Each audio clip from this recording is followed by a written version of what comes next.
So, good morning, everyone. Welcome to Tuesday, October 20th, in a half beautiful day in Vancouver. No? It's okay. It's kind of in between. It's not, the rain is kind of beautiful and also the sun is kind of beautiful, but today we just have the clouds. So let's see who's here. Clara is here. Good morning, Clara. And Mike is here. Good morning, Mike. And Sal is here. Hello. And Amy is here. Hello to you. And Vicky. Hello, Vicky. And Daniel. Hello, Daniel. And Faye. Good morning, Faye. And Zion's here. Good morning. And Sam is here. Good morning. And Sean is also here. Good morning to you. Okay. So yesterday, we were talking a little bit about, well, we were still talking about sexism, and we talked about advertising, and yesterday we were talking about movies, right? And we said that movies were particularly good transmitters of social messaging, but because, of course, from movies we're entertained, and we have fun, and we laugh, and we cry, but also messages of our society are reinforced, right?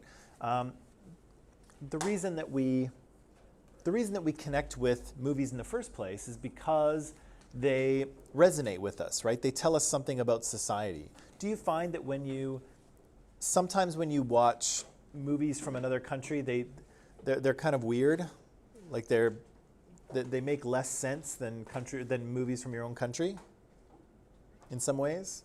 No, mine is confusing. Yours is confusing? Yeah, my country movies. Like Vietnamese movies? Yeah. Why are they confusing? I don't know, like they've been made. I don't know. I just feel like it doesn't make sense at all. Okay. I would probably, James, I'd probably feel the same, but probably because I don't speak Vietnamese. So each culture's cinema, each culture's movies reflect the kind of social norms and social messages that circulate in that society, right? So sometimes when you watch a movie from a different culture, from a different country, of course some things make sense, but other things don't, right? And so when we watch movies, they are kind of reinforcing social messages, right? In some way, that's why we connect with them, because they make sense, right? They make sense to us. And so we said, but of course that reinforces inequalities that already exist in society, right? So we said that lots of horror movies are watched by lots of people, often by teenagers, but sometimes by other people too.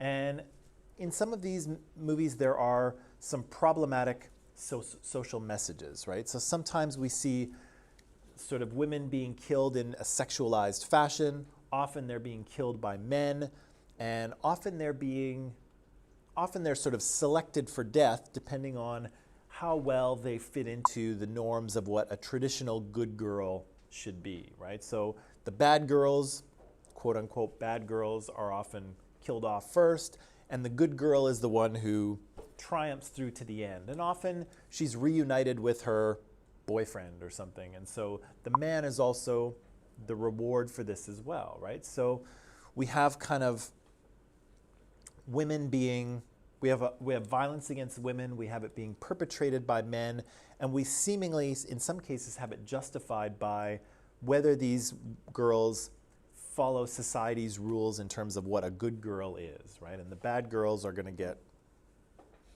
killed, right? We talked a little bit about rom-coms or romantic comedies, sometimes called chick flicks, although I don't think anyone really uses that anymore. And again, lots of these stories are kind of fairy tales in a way, right? If you strip away all of the kind of modern stuff that happens in these movies, if you strip away people's jobs and cell phones and living in high rises, if you strip all of that away, you kind of have a fairy tale, right? You have women kind of meeting their Prince Charming and falling in love and living happily ever after, right? These things still occur in romantic comedies, but we said that often what we see is, even though these women are marketed, these movies are in many ways made for women and marketed to women, even though men watch them as well, often they are through the lens of men, right? And so I was making that example, or I was using that example of Serendipity yesterday, where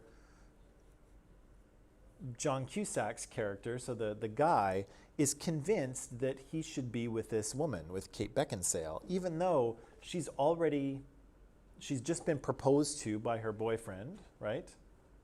Sabrina was my fact checker for Serendipity yesterday because she'd seen it and now she's not here. Sabrina, tell me if I say anything wrong. Yeah, so he was convinced that they should be together, even though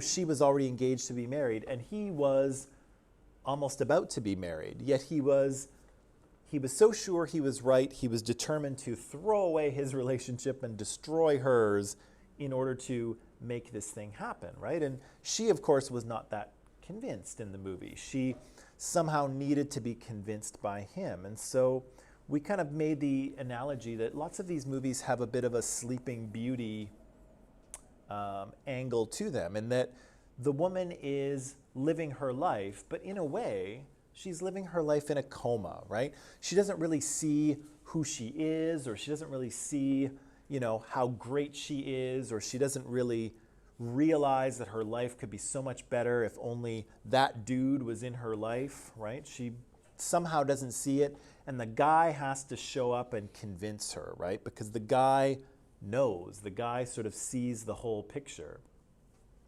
And so again, even though this story is kind of made for women, it reinforces the idea that women don't know what they want. Okay? And we'll come back to that later, because that is an important aspect of consent, which we'll talk about a little bit later today.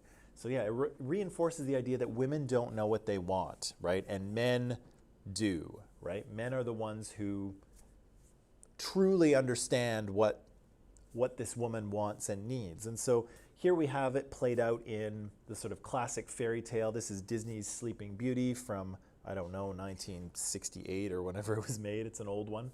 But here we have it played out here. She's literally in a coma. She has no idea what's going on, and she needs him to kiss her in order to bring her to life. But again, we said this is kind of a problematic situation. It works because this guy's a prince, and because he's clearly handsome, and he's wearing this cape, and he's very dashing and heroic. But she has no choice in this guy, right? He just showed up out of nowhere, and he's going to kiss her without her consent, and then she's going to fall in love with him.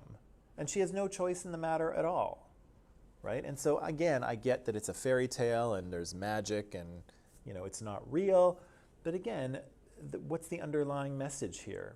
She doesn't know what she wants. She doesn't have any autonomy here. She doesn't get to pick him. He gets to pick her. And he's the one who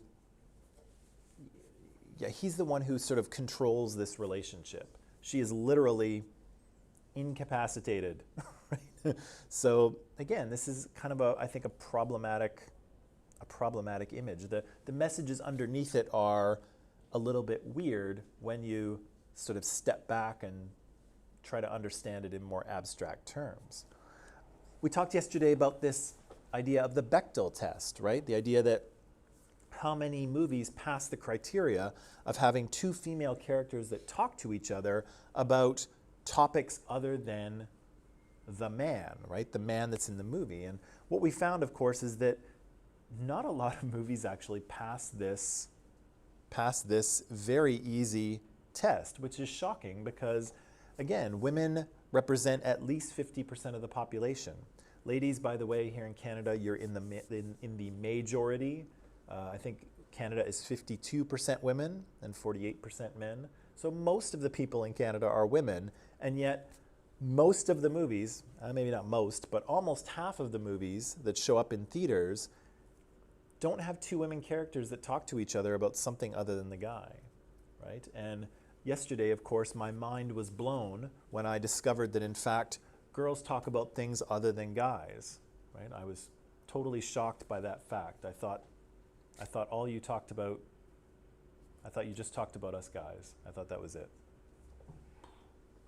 Mind blown.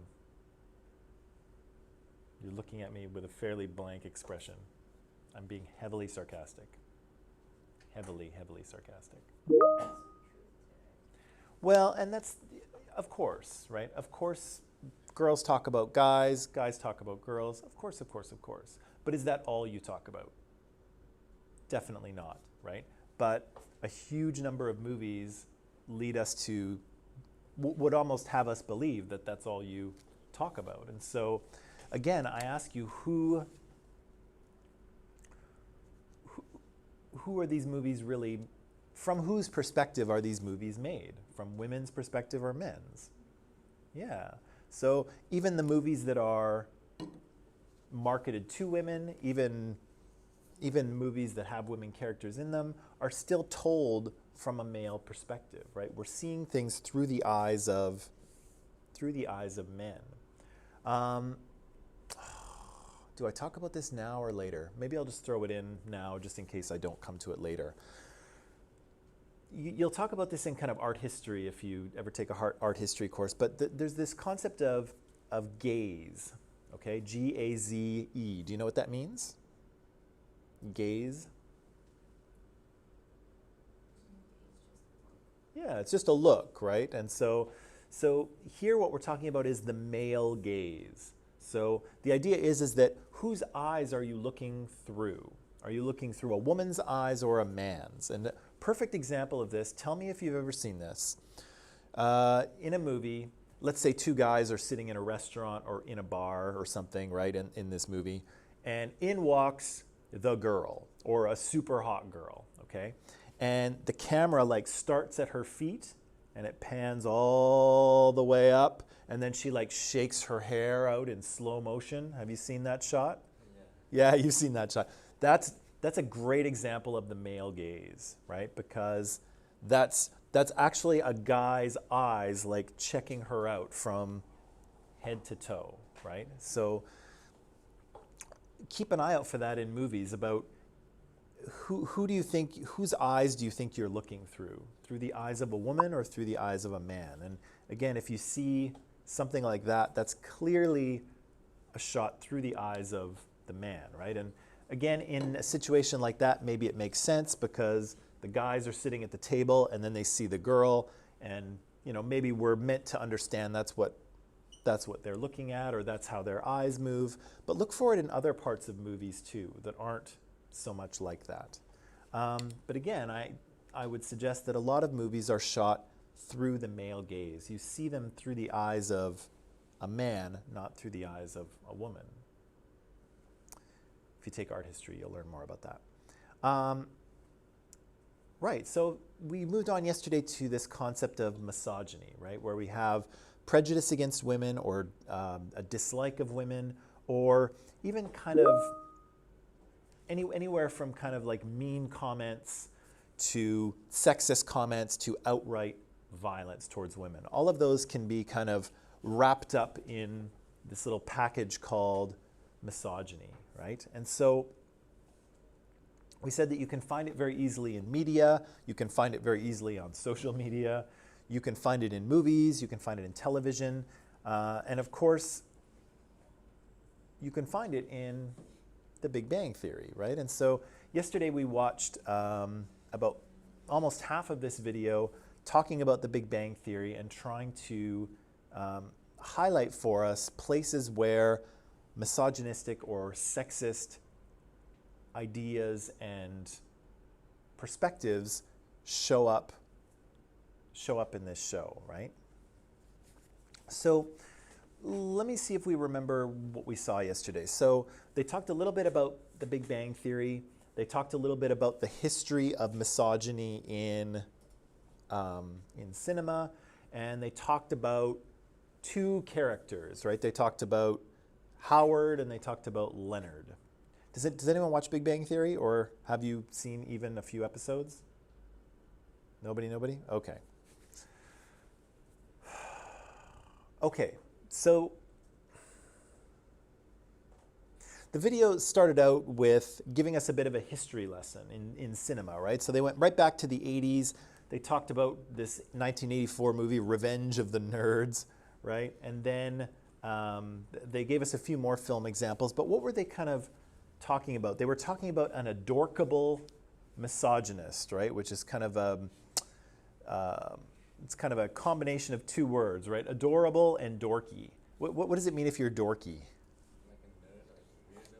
Yeah, you're kind of weird, you're kind of a nerd, you're kind of awkward, right? That's what a dork is, or that's what it is to be dorky. And what's adorable mean? Cute. Cute, right? So here we have the adorkable misogynist, right? So he's dorky, he's nerdy, he's awkward, he's also a little cute, but there's also an element of misogyny in there too, right? What kind of behavior did we see yesterday in that video that was misogynistic or sexist? What do we see? Right, right. So we saw Penny, who was the blonde girl in Big Bang Theory.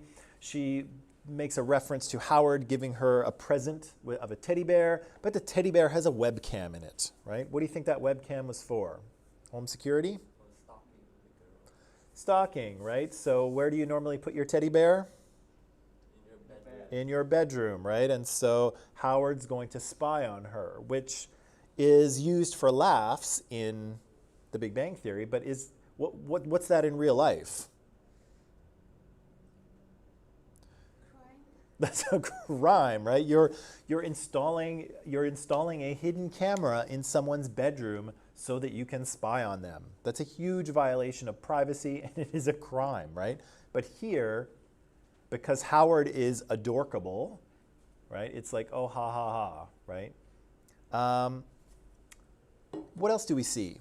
The girl who cleaned the house too much. Right, so Howard eventually gets married to another blonde girl, Bernadette, right? We see Bernadette vacuuming, and she says, I'd like your help with the cleaning. And he's like, oh, I'm cleaning up Gotham City. The Joker made a mess of it, right? So he's playing a Batman video game. And yeah, the reference is that he doesn't help out with the household chores, right? Because that's the woman's job, right? That's Bernadette's job. What else do we see?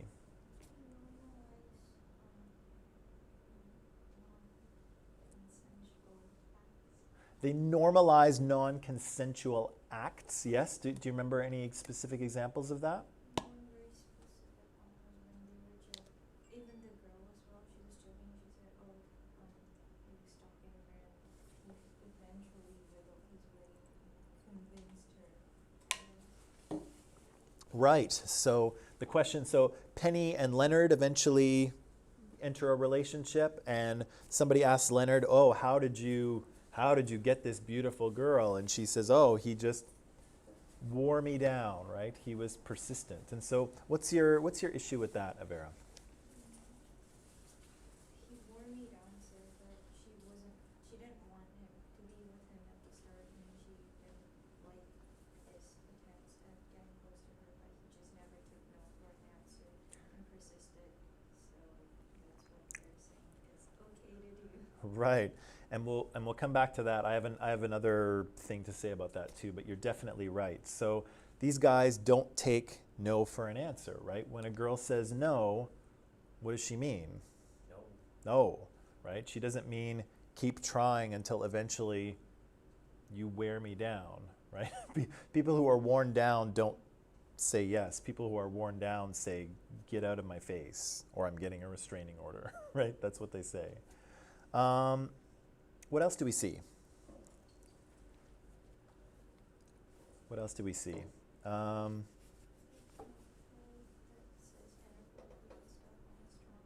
Oh yeah, we saw Raj. Oh, I forgot we saw Raj, right? So Raj's thing is that he's very socially awkward. He cannot talk to women. And so in the first few seasons of the show, whenever a woman shows up, he is unable to speak, right? Until he has a drink, and then suddenly he is able to speak. But what comes out is incredibly inappropriate, right? And so we see some examples of him making some inappropriate comments to a a work colleague, I think. Why don't we discuss this in my hot tub, right? We see him getting naked in a restaurant, clearly inappropriate.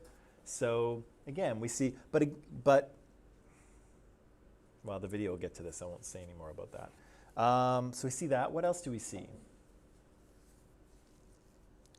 Anything else? Searching for the model how to dress.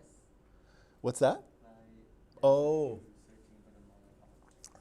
Yeah, we see more evidence of stalking, right? So not only is there the webcam and the teddy bear, which is pretty creepy, but he's using computer surveillance to spy on The model. the models in America's top model house, right? And so, yeah, he's stalking these women.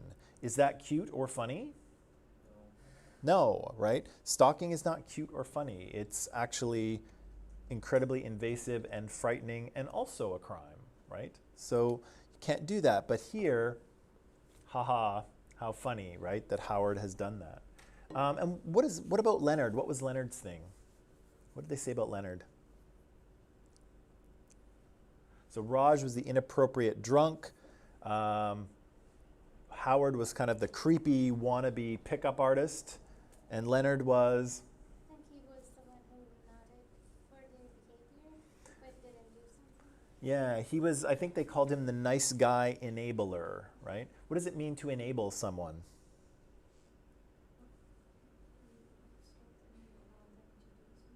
Yeah, you don't stop them from doing something bad. You allow them to do something bad, or you kind of make it possible for them to do it, right? That's the enabler. And so Leonard frequently says, oh, okay, guys, cut it out. But is he really stopping them from doing it? No. Is he really taking any meaningful steps? No. He's just kind of rolling his eyes, but he goes along with it anyway, right? And so he kind of allows them to be sexist and misogynist and creepy, and he's a nice guy, and he kind of, oh, guys, and he rolls his eyes, but nothing, he doesn't actually do anything about it, right? Further transmitting the idea that this is all harmless, right? It's like, it's okay. Okay, should we watch the rest of the video? Okay, so let's see, online people, I think there's, yeah. Online people, watch the rest of the video. It is, the link for it is still on Microsoft Teams. We'll watch the rest of the video and then we'll come back here and talk about a little more, okay? So go to Microsoft Teams and use the link, and I'll see you back here after the video is done.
All right.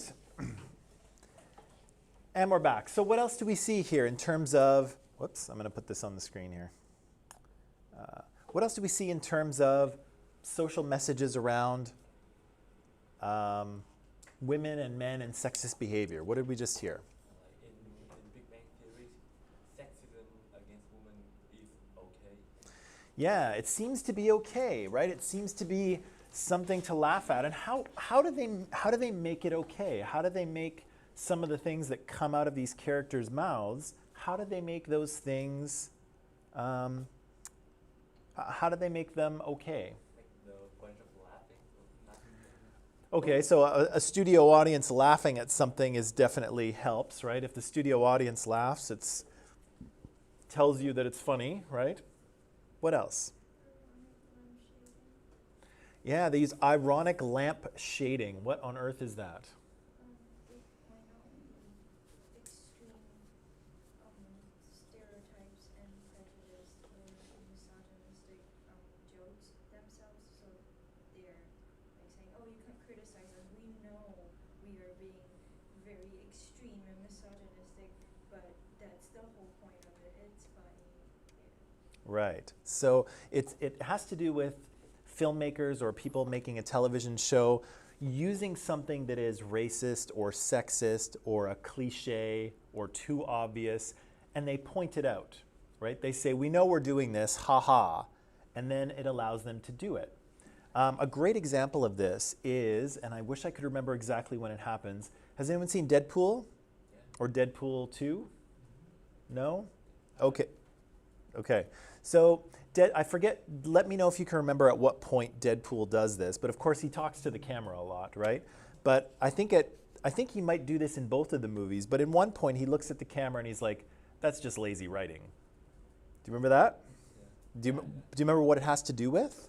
Like it's some fighting scene. Yeah, it's the fight. Is it the one where he has that like collar on and then Domino just luckily guesses the combination and it pops off and he's like, that's just lazy writing, right? That's lamp shading, right? So the writers have done something that's like, oh, come on.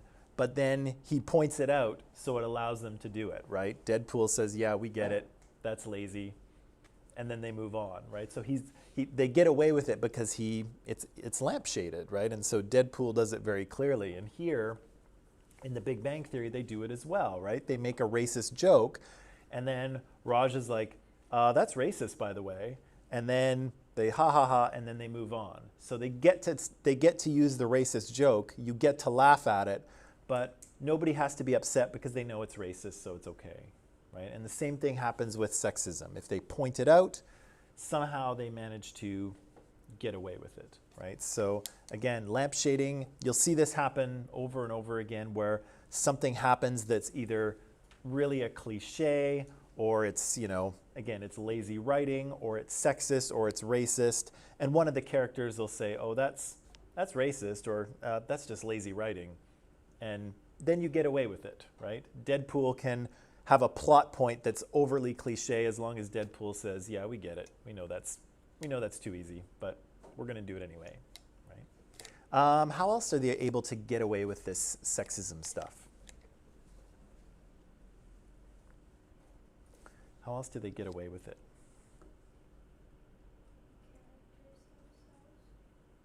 The Personalities.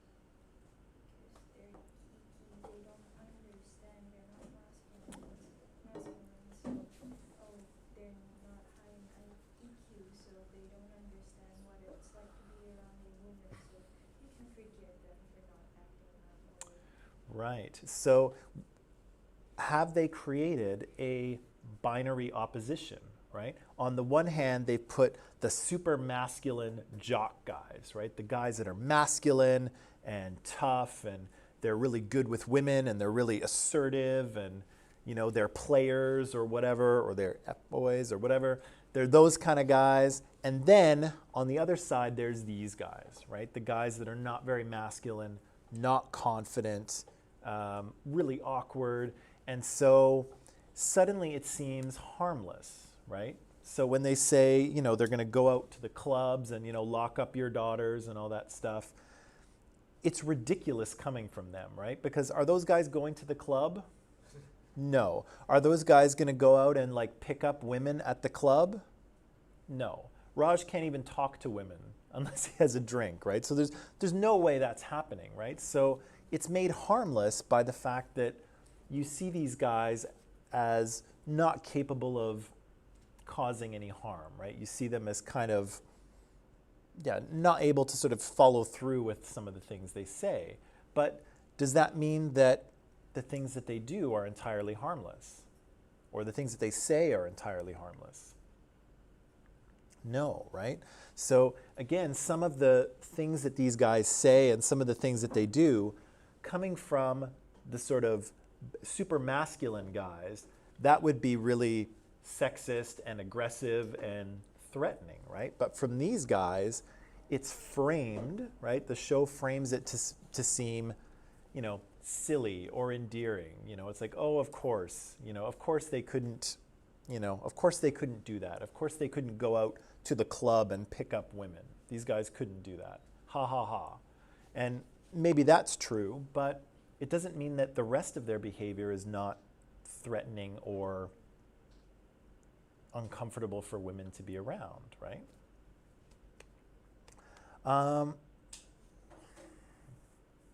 What else? What else is going on here? Do women pay more attention to their appearance? Like when he says, I don't know the names, like the tall guy when he says like women, she cares about lip gloss.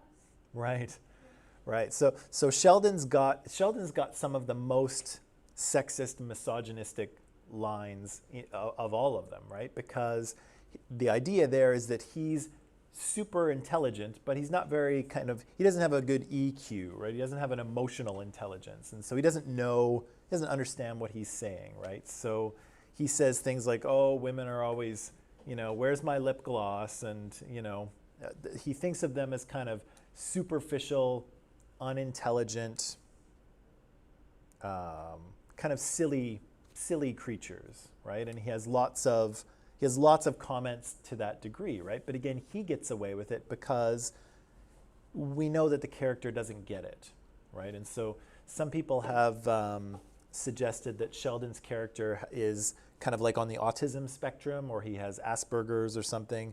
The writers have never said that about him, but a lot of people have assumed that to be the case. And for people with Asperger's or who are on the autism spectrum, they do have trouble with that sort of stuff. They have trouble understanding other people's feelings. They have trouble interpreting other people's facial expressions. Sometimes they don't quite know the right thing to say, and so they'll try to be funny, but they'll be really hurtful instead because they don't understand how things are hurtful. And so Sheldon is kind of assumed to be that way, and so he gets away with saying a lot of sexist stuff, and we let him off the hook because it's like, oh, well, he doesn't understand, right? He doesn't get it. But again, his character still gets away with saying those things, and we laugh at them, or some people laugh at him. What else do we hear or see?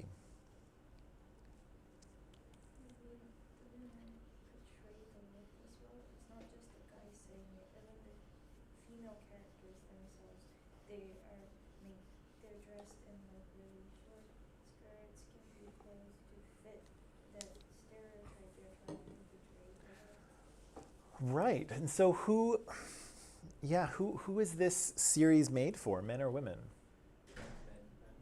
I think it kind of is. I think men and women both watch it.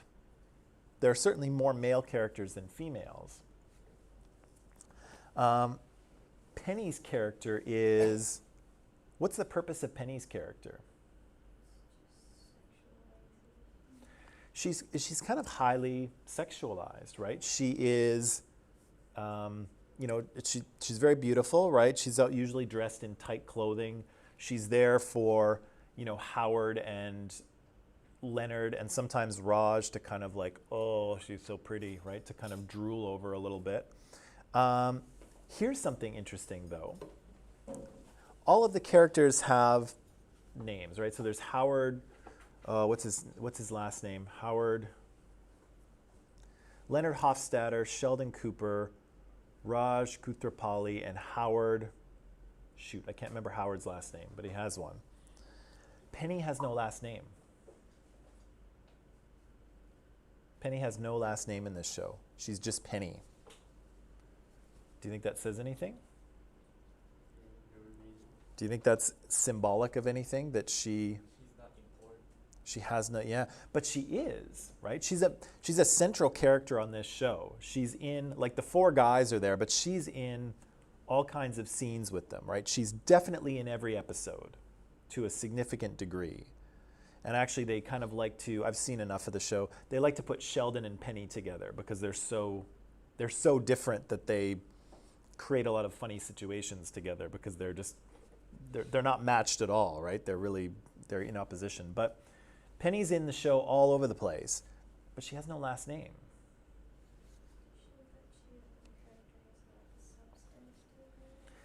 Maybe, right? Maybe she kind of, the writers haven't given her any depth, right? They haven't given her any sort of identity, right? She's just Penny, right? Yeah, I don't know. I found that kind of strange, though, that everyone had a last name. Even the later characters, the later female characters have last names too, but for some reason Penny doesn't have one.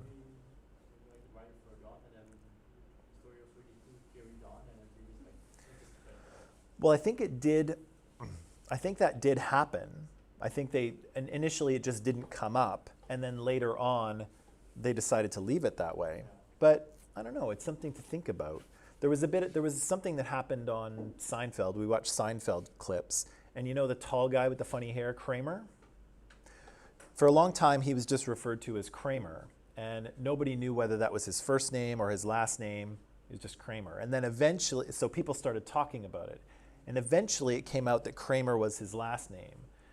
Oh gosh, what's his first name? But they actually gave him a first name eventually, and they revealed it.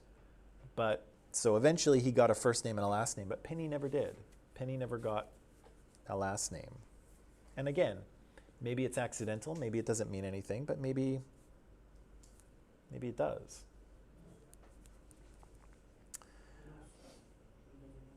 What's that? What her last name is? Nope, probably not. Anything else we should take or pay attention to in this video? And then if women were sexually,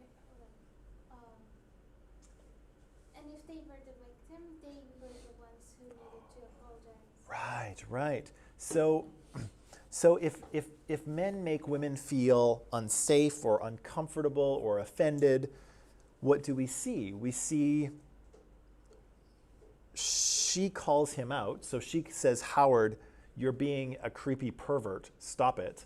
Right? So she calls him out on his behavior. He sulks. And then what happens? She has to go and apologize to him, right? And the show frames him as the victim, right? Oh, poor Howard. Now he's sad because he acted like a creepy pervert. And Penny has to go over and apologize to him. Should she have to apologize to him? No. Should he have to apologize to her? Yeah. Yes, but that's not the way the show frames it. I've since seen this come up in other shows too, where men behave badly, women call them out on it, and then women have to go and apologize for it. Have you ever seen that happen in a movie? Yeah. Yeah? Yeah, like the girl think that the guy's pervert, he's stalking her, and she's come to apologize to God. Yeah. So again, whose eyes are we looking through in this story? Whose perspective is it being told from? Whose feelings are important and whose feelings are not, right? And so the video essay author here points out that in that scene, Penny's feelings of, the fact that she might feel unsafe or uncomfortable or offended or just like, ew, gross, all of those feelings are not important, right? It's Howard's hurt feelings that are important, right? And so she has to go and apologize to him, not him apologizing to her. And again, how does it feel? How would you feel if you learned that someone installed a hidden camera in your bedroom? Very scared and angry. Yeah, I would not feel very good about that at all, right? That would be uncomfortable, that'd be a violation of privacy, that'd be frightening, especially in the age of the internet when that footage could find its way onto the internet and then, the world could be watching it tomorrow. Like that's a serious thing, right? Calling someone a creepy pervert versus filming their bedroom without their knowledge and then maybe that footage getting out, those are not the same thing, right? The apology should be for the creepy behavior, not for calling it out. But again, the show gets it wrong, right? The show puts it the other way and makes it Penny's responsibility to apologize to Howard, not the other way around. And so does Howard learn his lesson? No, right? Does Penny learn a lesson here? Yeah, that I don't know. I don't know. Should she just accept this sexism? Yeah. Well, apparently, right? Apparently she should. What's that? The manager, she said, okay, come and work, even though she was a victim too.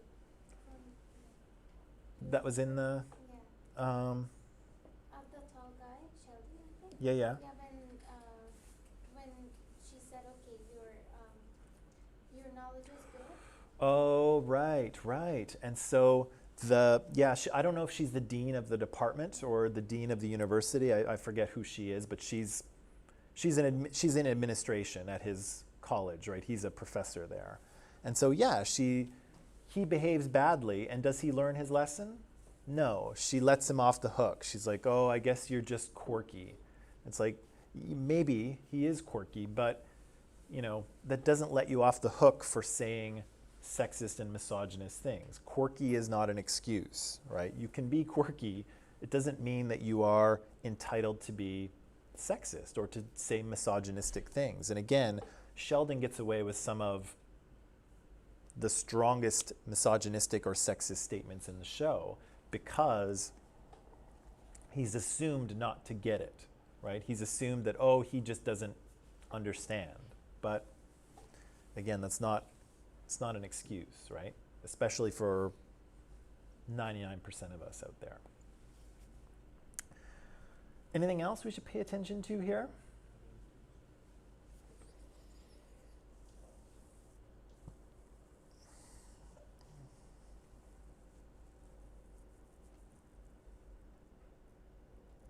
Okay, let's take a little break. We'll come back, and then I have something else to show you that is similar but different. Okay.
Okay, and we're back, right?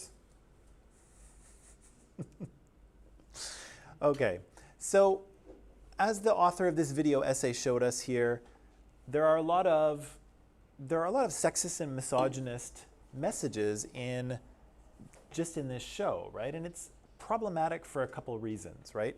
Number one, there's a lot of sexism going on in The Big Bang Theory, right?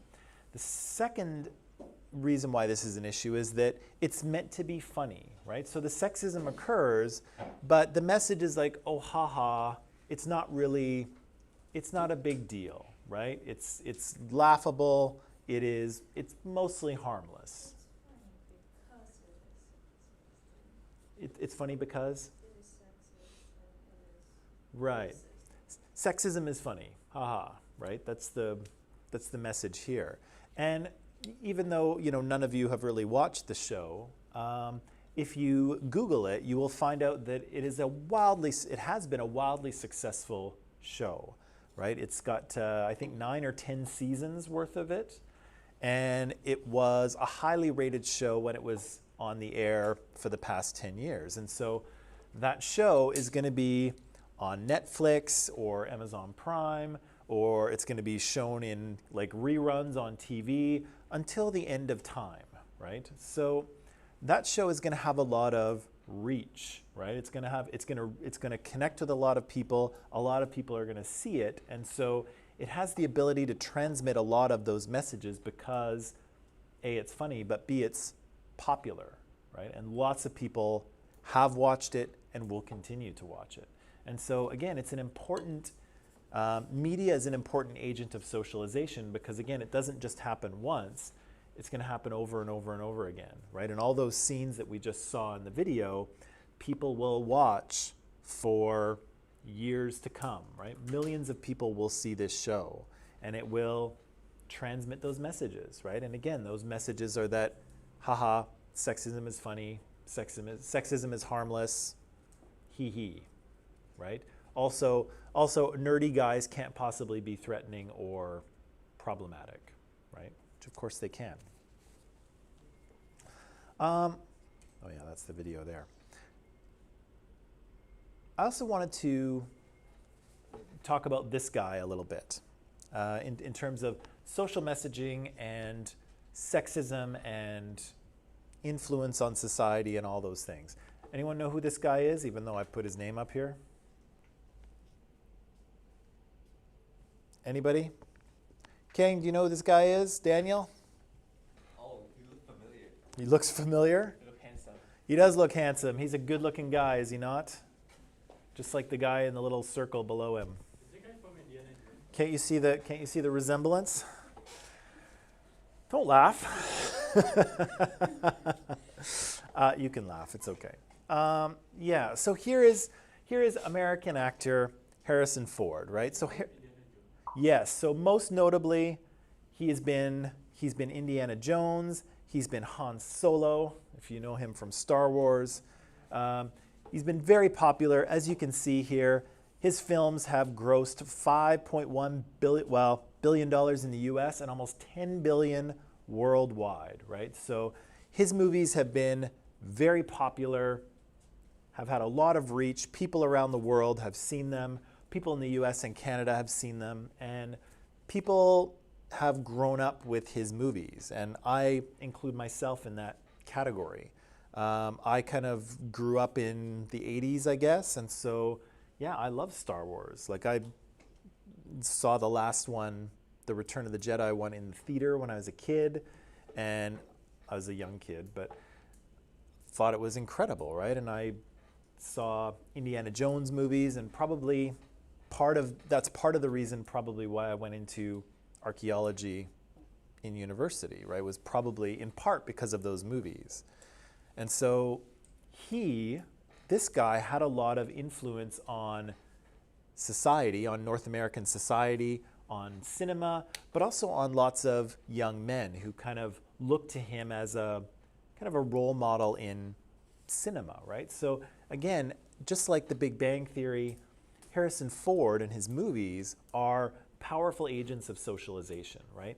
Lots of men looked to him to see what it was to be a man, right? And that's what we do, right? Young women do this too with other women, but young men look to other men to see what does it mean to be a man, right? And so we might look to our fathers or to our uncles or to our caregivers, but we'll also look to fictional examples as well. And people have been doing this for thousands of years, right? Looking at myths of, Achilles and Heracles and things like that.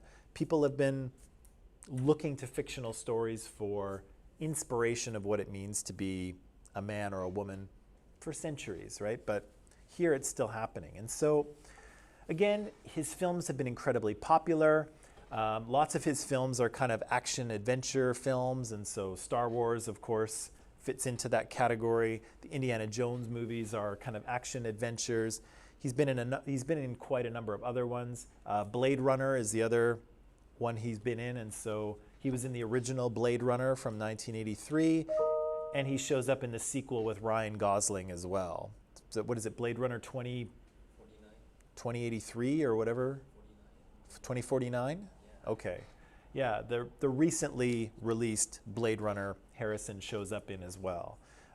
So again, he's a powerful agent of socialization, but what kind of messages is he sending to young people or to young men? So I want to show you another quick video essay here for the rest, or for the latter part of class here. And again, I want you to pay attention to two things, okay? Number one, what is problematic? What's wrong with Harrison Ford's character's behavior? Not Harrison. Harrison's a lovely guy, I'm sure. But what's wrong with his character's behavior, okay? And what message is he sending us, or what message are these films sending us about men and women and how they relate to each other, okay? So what's wrong with the character's behavior and what messages are being transmitted? Cool? Cool? Okay. Online people, you'll find the link to the video and the questions on Microsoft Teams. So I'm going to let you go and watch that, and then after the video, we'll come back here and talk about it, okay? So I'll see you in just a little bit.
So, as we saw in that video, a couple things, right? So what's wrong with, I'm going to put my screen back on here. Hang on. Nope. Hang on. Click. So what's wrong with some of these characters' behavior that we see in the video? They're forceful. How do we see them being forceful? Yeah, we talked about that, right? They don't take no for an answer, right? So we see Han Solo with Princess Leia there. She says no or backs away or pushes him away, 8 times in a minute? But it works, and it works in the movie, right? Because, again, and this is, should I talk about this now or later? I'm going to talk about it now. Part of the problem with movies is that we, the audience, know things that in real life people don't know, right? So, again, in the Star Wars film there, who's seen Empire Strikes Back? One? Okay. So George confirmed with me, but in Star Wars, we kind of know that Leia has a crush on Han, right? We kind of know that she likes him, even though, nothing's really happened between them. Most of their scenes, they argue with each other back and forth, right? But we kind of know that she likes him, right? So a scene like that in the film plays well because we know that there's something between them, right? But in real life, it doesn't quite work that way, right? In real life, Han would never know that, right? He doesn't really know that Leia likes him because she's given him no indication, right? She's told him, she's fought with him back and forth. Every time he's said, hey, I know you're into me, she's like, no, I'm not. I just, want you to join the rebellion because you're a good fighter and you've got the fastest ship in the galaxy, right? So she hasn't given him any reason for hope, and yet he corners her in his ship, which is landed on an asteroid or a meteor or whatever, so she can't go anywhere, right? She's trapped in his ship, and now she's trapped in this little area, whatever that's called, and he's cornered her, and she says, no, stop that. Don't touch my hands. You're a scoundrel. I don't like scoundrels. I like nice men. She says all these things, and yet still he kisses her, right? And again, it works in the film because we suspect that she likes him already. And then, of course, there's the music, right? Na, na, na, na, na, right? There's the romantic theme music behind it. And so the audience is like, oh, finally they kissed, right? But in real life, it doesn't work that way. In real life, when Princess Leia says no 8 times, that means hell no, right? Back off, you weirdo, right? That's what it really means. But unfortunately, in the movie, it doesn't work that way because movies are different, right? The female characters respond the way they're written to respond. And again, the movie can frame things in different ways. And we also know that Han Solo's the good guy, right? He's the good guy in the movie. Him and Luke Skywalker, they're the heroes of Star Wars. And so we know that Han's not a villain, right? And so we kind of give him the benefit of the doubt, even when he's behaving in a questionable fashion. We understand it as romantic. But again, if you put that scene into real life, it's not a romantic scene, right? That's a coercive scene. That's a sexual assault because she has said, no, back off. I don't like you. You're a scoundrel. I like nice guys. Don't do that. Stop it, et cetera, et cetera, et cetera, right? So Han doesn't take no for an answer, and he basically commits a sexual assault there. The only problem is that the movie frames it differently, and we know something that in real life Han wouldn't know, right? And so, again, it works in the movie, but that's not really what's going on, right? What else is happening here? Other problematic behavior.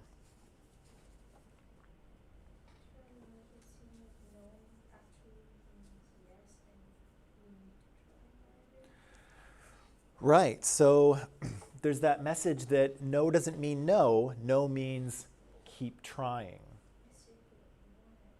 Right. Why on earth, maybe you can explain this to me, girls or guys, but maybe girls. Why on earth would no mean yes? Like basic English tells me that yes means yes and no means no. So how do we get to a point where no means yes? Person might be shy and say no. Ah, okay, so there might be a shyness factor going on here. What else? Why on earth would you play hard to get? If you wanna like be in a relationship with a guy, why would you play hard to get? Why wouldn't you just say, hey, let's do this? They've always said that you need to play hard to get them. Like you need to keep yourself, like you limit yourself. You have to limit yourself? Yeah, kind of like, yeah.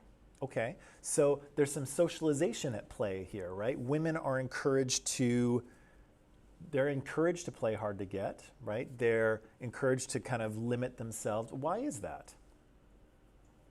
Maybe it's a strategy. Maybe it's a strategy. Are men encouraged to do that? No, Why not? kind of weird. Like, hard to get. Why are men not encouraged to play hard to get? Super weird. Because it's weird. Yeah, I know, because it goes against socialization, right? That's when you know, when something is weird, you know that, oh, I've been socialized differently. So a man could play hard to get, but they're not taught to. But why is that? Why are men taught to not to play hard to get, and why are women taught that? Somehow men are like supposed to make the first move. Okay, yeah, men are supposed to make the first move. And it makes them seem more man. Makes you seem more manly.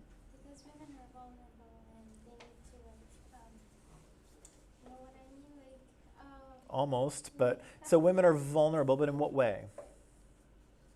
like not everyone should have access to them.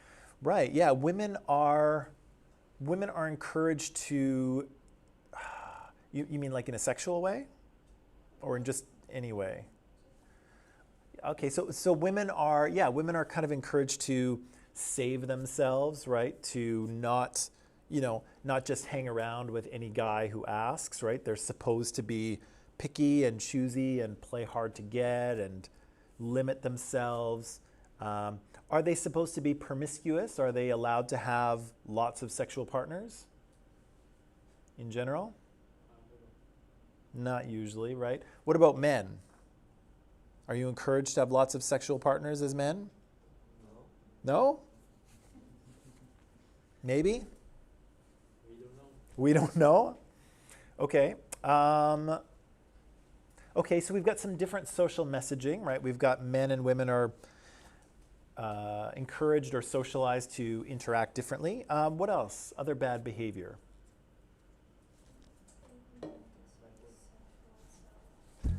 Yeah, they're romanticizing sexual assault, right? So we see in Blade Runner that Harrison Ford's character, Rick Deckard, commits a full-on sexual assault, right? He kisses Rachel. Rachel has no response. She doesn't kiss him back. She just sits there. And then when he stops kissing her, she kind of just gets up and goes to walk out of his apartment. And what happens? Yeah, he bangs the door closed, right? What message does that send? That's a violent act, and what? Control. Yeah, and like you're not leaving, right? Bang. Threatening? Pretty threatening, yeah. Harrison's a pretty big guy. He's like 6 feet tall, and he hammers the door shut, right? And so then what does he do? He pushes her against the window, and then he goes to kiss her, right? And so, what's that? And what? And he tells her what to say, right? So he kisses her again, and then he tells her to ask him to kiss her, right? And so, is she able to say no at this point? Can she say, no, I'm not kissing you, you weirdo? She could, but what's going to happen? Right, there's a threat of violence, right? He's already acted aggressively. He's punched the door shut. he pushed her against the window. There's already a threat of violence. And so when she says, kiss me, does that count as consent? No, right? No, consent has to be offered freely, right? Consent means yes in a situation where I can freely say no. If you can't freely say no to someone, it's not consent, right? If someone has a gun to your head and says, hey, do you mind if I take all of your money? And you say yes, that's not real consent. You don't really have a choice, right? And so similarly, Rachel doesn't have a choice here either. But I see that we're out of time, and so we'll finish up with Harrison Ford tomorrow, and then maybe we'll talk about Ariana Grande. We have a quiz tomorrow, right? Oh yeah, we have a quiz tomorrow. Okay, we'll have a quiz tomorrow, and then on Thursday we'll talk about Ariana Grande and the rest of Harrison. What classes are 11 to 20. Yeah. Is it hard? Is it hard? I don't know. I haven't written it yet. Huh? Okay. What about the SCV for March? I'm in the middle of them. I'm going to get them marked as soon as I possibly can. Yeah, I don't have an estimate, but I'm trying to get through them as quick as possible. Where would you send it? What's that? Where would you send it? Either, probably email. Probably email. Okay, bye online, guys. I'll see you tomorrow because we're out of time. See you.